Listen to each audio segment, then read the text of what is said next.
warahmatullahi wabarakatuh. Om Swastiastu, Namo Buddhaya, salam kebajikan dan salam Pancasila. Perkenalkan, nama saya Kusmawati dengan NIM A321246060. Saya dari kelas B dari Fakultas Keguruan dan Ilmu Pendidikan, Program Studi Pendidikan Pancasila dan Kewarganegaraan Universitas Tadulako. Baik, di sini saya akan menjelaskan mengenai resume pengantar hukum Indonesia dengan materi sejarah tata hukum Indonesia. Yang pertama, tujuan pembelajaran terbagi menjadi dua. Yang pertama, pengertian sejarah dan sejarah hukum. Kemudian yang kedua, sejarah hukum Indonesia. Di antaranya yaitu yang pertama, pada masa sebelum Belanda datang ke Indonesia. Kemudian yang kedua, pada masa Belanda di Indonesia. Yang ketiga, pada masa penjajahan Jepang. Dan yang terakhir, pada masa Indonesia merdeka. Selanjutnya, pengertian sejarah. Sejarah merupakan proses hidup dan berkembang sejarah suatu bangsa, yaitu suatu kesinambungan antara masa lalu, sekarang, dan masa yang akan datang. Kemudian, ingatan masa lalu yang terpelihara dalam bentuk tulisan. Kemudian terdapat pengertian sejarah hukum. Dasar pemikiran, hukum sebagai gejala sejarah, ia mempunyai sejarah, oleh karenanya tunduk pada pertumbuhan yang terus-menerus. Kemudian, pengertian pertumbuhan memiliki dua arti, yaitu perubahan dan unsur stability. Kemudian, hukum tumbuh, berarti ada hubungan yang erat, sambung menyambung, atau tidak terputus antara hukum masa kini dan hukum masa lampau. Selanjutnya, mempelajari sejarah hukum adalah mempelajari juga tentang tumbuh dan berkembangnya serta lenyapnya lembaga-lembaga hukum yang dapat dipengaruhi oleh politik, ekonomi, gereja, agama, dan susila. Kemudian sejarah hukum Indonesia. Yang pertama, sebelum Belanda datang ke Indonesia. Sejarah hukum Indonesia dalam arti luasnya bermula dari mulai bermukimnya suatu masyarakat di tanah air Indonesia. Artinya adalah saat dimana kita mengenal dan memulai sejarah Indonesia sesuai dengan sejarah perkembangan bangsa Indonesia yang diwarnai pengaruh agama, penjajahan, dan kemerdekaan, serta perkembangan pasca kemerdekaan. Kemudian berlaku hukum adat atau hukum tidak tertulis. Di beberapa daerah, hukum adat dipengaruhi agama Islam dan Hindu. Kemudian dasar hukum pemberlakuan hukum warisan Hindia Belanda. Yang pertama, aturan peralihan pasal 1 Undang-Undang Dasar 1945, yaitu perubahan keempat. Dulu pasal 2 ini adalah aturan peralihan. Kemudian yang kedua, ketentuan ini yang menyebabkan ketentuan seperti BW atau KUH PERT dan HO Haider Ordonantai masih berlaku. Selanjutnya, masa Belanda di Indonesia. Yang pertama, masa VOC. Masa ini diawali dengan datangnya pedagang-pedagang Belanda yang kemudian mendirikan VOC, yang semula bertujuan untuk menghindari persaingan di antara mereka. Mereka tunduk pada hukumnya sendiri. Hukum adat setempat tidak berlaku lagi bagi mereka. Kemudian Van Vollenhoven menulis ketika kapalnya merapat di Indonesia, terdapat suatu negeri yang ditinjau dari sudut hukum negara, bukan negeri yang tandus dan kosong. Negeri tersebut penuh sesak dengan lembaga tata negara dan lembaga tata kuasa yang diselenggarakan oleh kekuasaan dan atas suku, desa, perserikatan, republik, dan kerajaan. Dengan kedatangan orang Belanda di Indonesia, maka ada dualisme hukum, yaitu ada dua sistem tata hukum yang berlaku. Yang pertama, hukum adat, yang kedua, hukum Belanda. Adapun yang dimaksud dengan hukum Belanda adalah hukum kapal VOC yang terdiri yang pertama itu hukum Belanda kuno, yang kedua asas-asas hukum Romawi. Kemudian hukum kapal sebagian besar adalah hukum disiplin Tuchrecht. Persoalannya adalah hukum kapal tidak dapat mengatasi menyelesaikan perkara-perkara yang ada di pusat-pusat perdagangan VOC, sehingga perlu dibuat peraturan-peraturan baru yang dapat memenuhi kebutuhan istimewa tersebut. Kemudian, kendala yang fundamental adalah status VOC. Apakah berwenang membuat peraturan kenegaraan? Oleh karenanya, pada tahun 1609 Staten General, yaitu badan federatif tertinggi negara-negara Belanda, memberikan kekuasaan pada gubernur jenderal pengurus VOC untuk membuat peraturan guna menyelesaikan perkara. Peraturan itu dibuat dalam plakat, kemudian dikumpulkan yang disebut Netherlands Indies Plakat Book. Karena tidak dikelola dan disusun dengan baik, terlebih pada tahun 1635 ada kekacauan, maka timbul kebingungan bagi kaula negara, mana plakat yang masih berlaku dan mana yang sudah dicabut.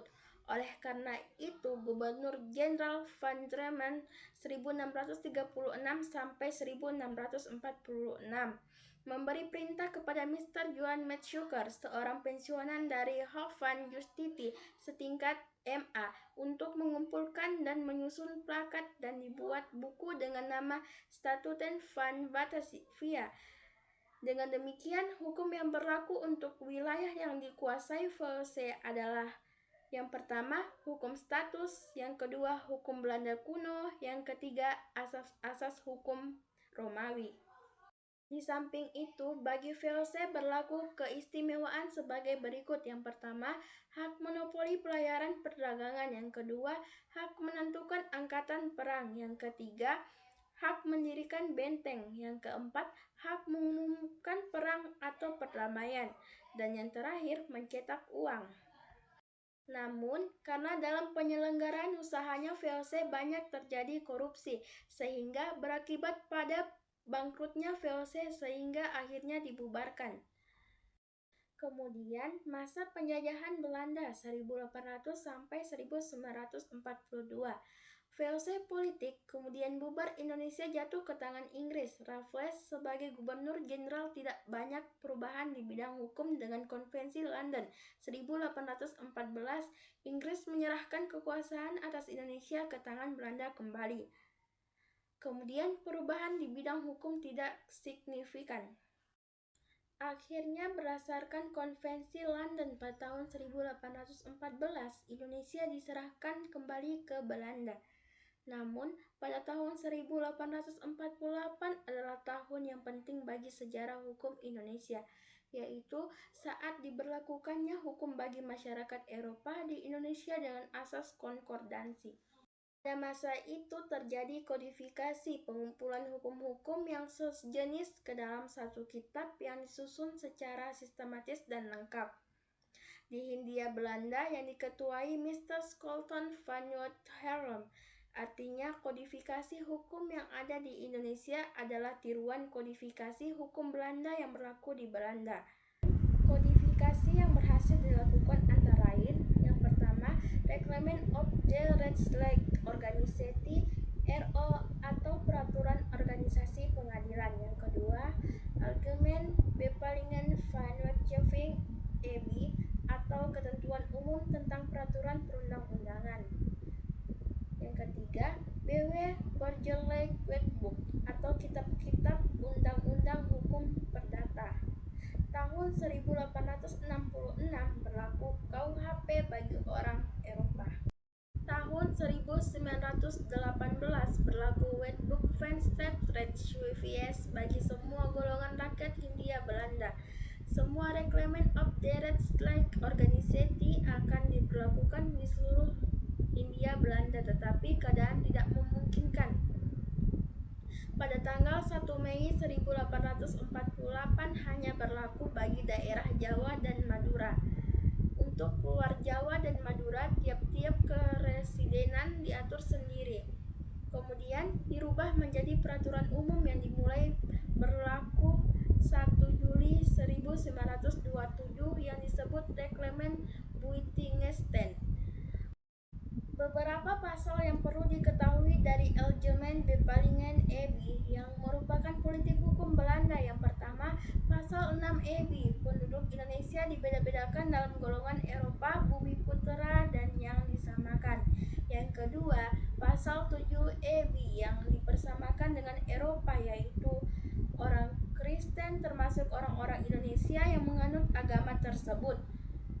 Kemudian, orang dari manapun asalnya yang tidak termasuk dalam pasal 8 di bawah ini.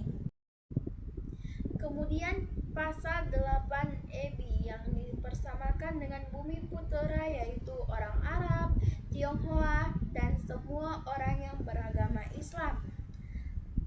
Pasal 10 EB, Gubernur Jenderal berwenang jika perlu mengadakan pengecualian terhadap pasal sebelumnya bagi orang-orang Kristen pada umumnya atau bagi masyarakat Kristen Indonesia.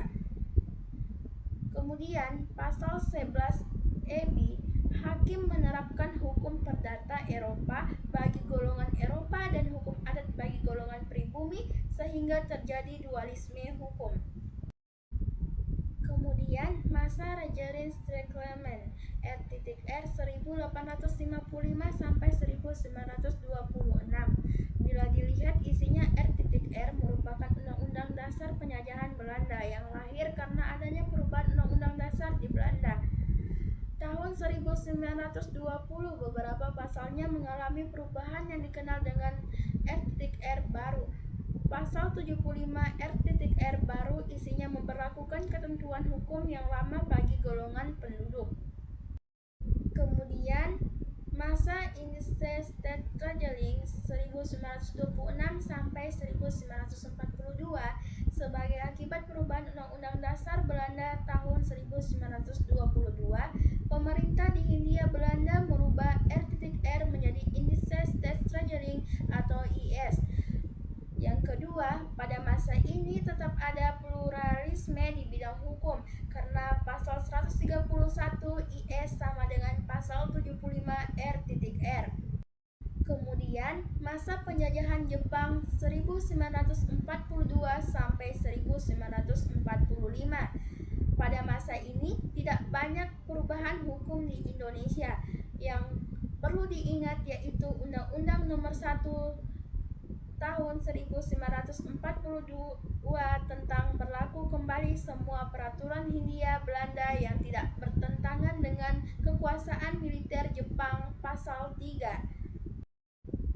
Kemudian keadaan setelah Indonesia merdeka. Sumber tata hukum di Indonesia.